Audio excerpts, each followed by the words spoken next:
नाज़रीन भली कार चवंदासीं। हाणे ज़िक्र कंदासीं त अॼु अफ़सोसनाक वाक़ियो पेश आयो आहे कराची जे डिफेंस वारे इलाइक़े में। पीपल्स पार्टी जे MPA असलम अबड़ो जो भाउ एडवोकेट अकरम अबड़ो ऐं संदसि भाइटियो शहरयार अबड़ो जेके क़तल थी विया आहिनि। हथियारबंदनि गाॾी ते हमिलो कयो, उन खां पोइ 4 माण्हू ज़ख़्मी थिया, जिन मां 2 ॼणा मारिजी विया आहिनि, जॾहिं त 2 ॼणा ज़ख़्मी आहिनि। वाक़ियो कीअं पेश आयो, पुलिस हिन वक़्त ताईं छा करे सघी आहे ऐं हिन वक़्त ताईं कहिड़ी ख़बर पइजी सघी आहे त वाक़ियो कहिड़ी नोइज़ जो हुयो, टारगेट किलिंग हुई, ज़ाती दुश्मनी आहे या छा आहे, इन हवाले सां पुलिस जो छा चवणु आहे, इन ते पाण ॻाल्हि ॿोल कंदासीं। कराची मां आवाज़ न्यूज़ रिपोर्टर आमिर सुप्रो असां सां हिन वक़्तु गॾु आहे। आमिर, प्रोग्राम में भली कार चवां थो। महिरबानी अलीरज़ा जी आमिर, ही वाक़ियो कीअं पेश आयो आहे ऐं इन वक़्त ताईं पुलिस छा करे सघी आहे? बिल्कुलु अलीरज़ा, ही डिफेंस जे फेज़ 7 में सुबुह जेको आहे 11:50 ते MP असलम अबड़ो जो भाउ पंहिंजी गाॾी में वञी रहियो त उनजे वीगो गाॾी मथां जेको आहे ॿिन्ही तरफ़नि खां फायरिंग कई ऐं फायरिंग शदीद हथियारनि सां कई वई, जंहिं बाद हू सख़्तु ज़ख़्मी थिया ऐं MPA जो जेको भाउ अकरम अबड़ो उहो मौक़े ते ई मारिजी वियो ऐं उनजो जेको भाइटियो शहरयार हुयो उहो जना हॉस्पिटल में फ़ौत थी वियो। उन खां पोइ जेको करंट ई जेको इरशाद पवार उन्हनि सां गॾोगॾु उहो बि निजी अस्पताल में फ़ौत थी वियो आहे, यानी मारिजी वियलनि जो अंगु 3 थी वियो आहे। ऐं ॿिए तरफ़ पुलिस जो चवणु आहे त वाक़िए वारे हंधि तां 50 जेके खोल आहिनि गोलियुनि जा मिलिया आहिनि, जंहिंमें 8 खोल जेके 9mm जा आहिनि ऐं उन खां अलावा जेके वधीक खोल आहिनि उहे 222 राइफल आहे उन जा आहिनि, यानी की हिकु तरफ़ खां मोटरसाइकिल सवारनि ऐं ॿिए तरफ़ जेको आहे ॿुधाई पई वञे त कार जेको आहे कार ते मौजूदु हथियारबंदनि उन वीगो ते फायरिंग कई ऐं शदीद क़िस्म सां फायरिंग कई, जंहिं बाद मौक़े ते ई 2 माण्हू मारिजी। उन खां पोइ हिकिड़ो जेको ज़ख़्मी हुयो उहो निजी अस्पताल में फ़ौत थी वियो आहे ऐं 2 अञा जेके ज़ख़्मी आहिनि उहे जेके ICU रूम आहे पंहिंजो जना हॉस्पिटल जो उन में ज़ेर इलाज आहिनि। ॿिए तरफ़ एडिशनल IG जावेद आलम ओॾो बि अस्पताल में पहुतो ऐं उनजो चवणु हुयो त ही जेको हमिलो थियो आहे इहो टारगेट किलिंग लॻे पियो ऐं ही हमिलो कंदड़ जेके आहिनि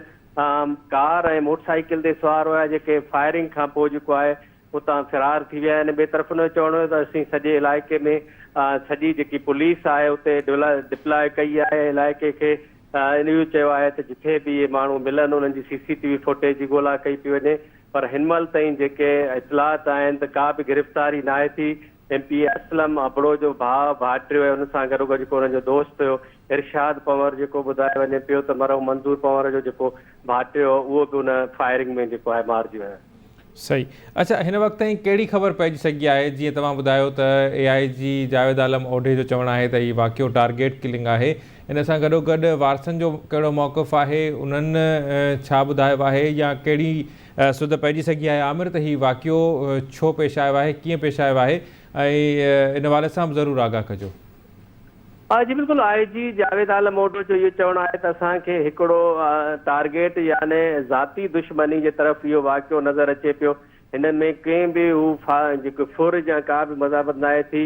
ही जेके फायरिंग कंदड़ हुया हिननि जेको आहे हिननि माण्हुनि जो जीअं ई घर खां निकिता त उन्हनि जो पीछो कंदे जेको आहे सो ॿिन्ही तरफ़नि खां जेको आहे हथियार उन्हनि जी फायरिंग कई, पर पुलिस अञा बि न असुल जेके कारण आहिनि या जेके ही उहो इलाइक़ो आहे क्लिफ्टन डिफेंस जो उहो इलाइक़ो आहे, पोश इलाइक़ो आहे ऐं हिते जेके पुलिस चौकियूं बि आहिनि, पर जेके फायरिंग कंदड़ हुया माण्हू हुया उहे बासानी जेको आहे उन्हनि इलाइक़नि मां फ़िरार थी विया आहिनि ऐं पुलिस हिन महिल ताईं का बि हुन में अॻु भराई न आहे कई।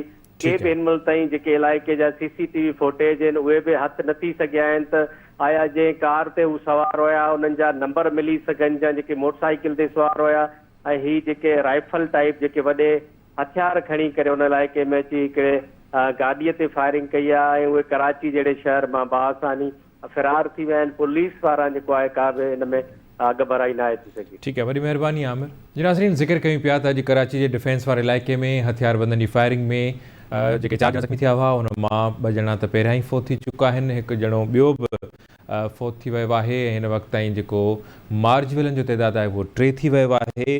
जेके जवाबदार आहिनि उहे आसानी सां फ़रार थी विया आहिनि। असां राब्तो कयो आहे सीनियर सहाफ़ियुनि, ख़ासि तौर ते क्राइम ब्यूरो तमामु उन्हनि जो तमामु घणो कमु कयल आहे। फ़हीम सिद्दीकी साहब असांखे जॉइन कयो आहे। फ़हीम साहब, ख़ुश आमदीद कहता हूँ। बहुत शुक्रिया आपका। बहुत शुक्रिया।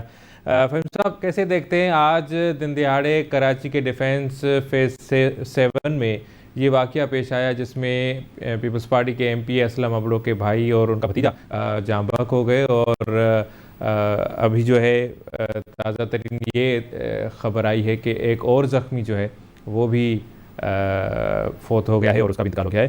तो पुलिस जो है वो अब तक कह रही है कि 50 खोल थे और शुरुआती तौर पर टारगेट किलिंग का वाक़या लग रहा है, लेकिन डिफेंस के इलाके से फ़हीम साहब वो जो मुसल्लह अफराद थे वो बाआसानी फ़रार होने में कामयाब हो गए और अब तक कुछ भी नहीं हो सका। कैसे देखते हैं वाक़ये को? देखिए, सबसे पहले तो मैं आपसे कहूँगा कि पुलिस का ये कहना कि टारगेट किलिंग का वाकया लग रहा है, यही जो है एक बहुत बड़ी, मैं समझता हूँ कि पुलिस की नाकामी है। एक वाज़ेह तौर पर ये टारगेट किलिंग का वाकया है जिसमें जो है वो एक ऐसे शख्स को जो बाकायदा तौर पर एक असेंबली का भाई है और उसका भतीजा जो इस गाड़ी में मौजूद था उसको टारगेट किया गया है और उसके नतीजे में जो है इतनी बड़ी हलाकत हो गई है। लेकिन पुलिस अभी भी जो है सिर्फ कह रही है कि लग रहा है कि टारगेट किलिंग का वाकया। भाई, ये टारगेट किलिंग हुई है, वाज़ेह तौर पर टारगेट किलिंग हुई है और उसके बाद आपकी जिम्मेदारी है ये पुलिस की कि वो मुल्ज़िमान तक पहुंचे, उन्हें गिरफ्तार करे। डिफेंस का एरिया जो है वो एक पोश इलाका है और वहां पर जो है आम तौर पर सीसीटीवी कैमराज जो है वो बहुत बड़ी तादाद में लोगों के घरों के बाहर भी लगे होते हैं और वैसे भी सड़कों पर भी जो है वो जो डिफेंस हाउसिंग अथॉरिटी है उनके भी कैमराज लगे हुए हैं। और फिर ये इस बात का भी सबूत है कि कराची में इस वक्त अमन अमान की सूरत हाल किसी भी तरह से उसे तसल्ली बख्श करार नहीं दिया जा सकता। एक एमपीए का भाई जो है वो इस तरह से टारगेट हो रहा है, तो इस बात का सबूत है कि किसी भी तरह से पुलिस जो है वो इन तमाम चीजों को रोकने में नाकाम है और किसी भी तरह से कामयाब नहीं है। सब कुछ बहुत प्लानिंग के साथ हुआ है, ये मैं नहीं कह रहा, खाली ये जो है खुद असलम अबड़ो जो भाई हैं, एमपी हैं, वो भी यही कह रहे हैं कि सब कुछ बहुत प्लानिंग के तहत हुआ है। अब आप ये देखिए कि मस्जिद आयशा के करीब जहां ये फायरिंग का वाकया हुआ है, इसमें एक गाड़ी में 4 बंदे आए हैं और 2 अफराद जो है मोटरसाइकिल पर भी थे और पुलिस का ही ये बताना है कि 5 अफराद के पास कलाशिनकोव थी और एक के पास पिस्टल भी था। उन्होंने फ्रंट से जो है फायरिंग की है गाड़ी के ऊपर। जो ड्राइवर सीट पे जो है इनके असलम अबड़ो के भतीजे थे वो गाड़ी चला रहे थे, भाई उनका उनके साथ ही बैठा हुआ था। ये दोनों जो है वो टारगेट हुए हैं और दोनों ही जो है वो जाँबाज हुए हैं। इसके अलावा एक और शख्स के हवाले से भी ये खबर आ रही है कि वो भी इसमें जो है जाँबाज हो गए। इसमें मुतजाद इत्तलात हैं। इरशाद अली पंवर को जो है वो निजी अस्पताल में मुंतकिल किया गया है और अब तक जो है पुलिस किसी भी शख्स को गिरफ्तार नहीं कर सकी है और ये एक बहुत बड़ी नाकामी में समझता हूं। क्या वजूहात हो सकती हैं फ़हीम साहब के वाक़या करके चले जाएं जो मुसल्लह अफराद है और हमारी जो पुलिस है वो हाथ पर हाथ रखे? अगर वो तो कहेंगे कि हम काम कर रहे हैं और हमने कमेटी भी तश्कील दी है, लेकिन इस वक्त तक कोई भी पेशरफ्त नहीं है। इसके पीछे क्या वजूहात हो सकती हैं? क्योंकि एयर कंडीशन कमरों में बैठ के पुलिसिंग हो रही है, इसकी सबसे बड़ी वजह यही है।